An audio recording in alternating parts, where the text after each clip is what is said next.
Chittagong city কর্পোরেশনের সাধারণ ঠিকাদারদের উদ্যোগে জুলাই আগস্টের ফাঁসিবাদ বিরোধী পতন আন্দোলনে নিহত শহীদদের আত্মার মাগফিরাত ও আহতদের সুস্থতা কামনায় মিলাদ ও দোয়া মাহফিল অনুষ্ঠিত হয়েছে।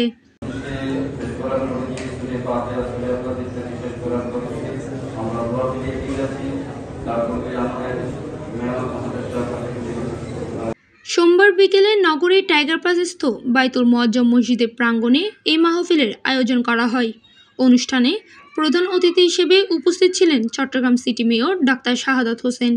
এ সময় আরও উপস্থিত ছিলেন চট্টগ্রাম মহানগর বিএনপি যুগ্ম আহ্বায়ক ইয়াসিন চৌধুরী লিটন, মহানগর বিএনপি যুগ্ম আহ্বায়ক হারুন জামান, মহানগর যুবদল নেতা আলাউদ্দিন, মহানগর যুবদলের সাবেক সমবায় বিষয়ক সম্পাদক ইদ্রিস আলী সহ সাধারণ ঠিকাদার বৃন্দ।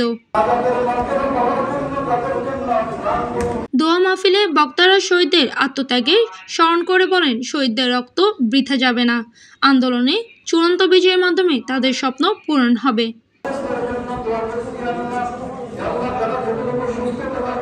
বৃষ্টি আক্তার নিপা, PIB ৭১ টিভি, চট্টগ্রাম।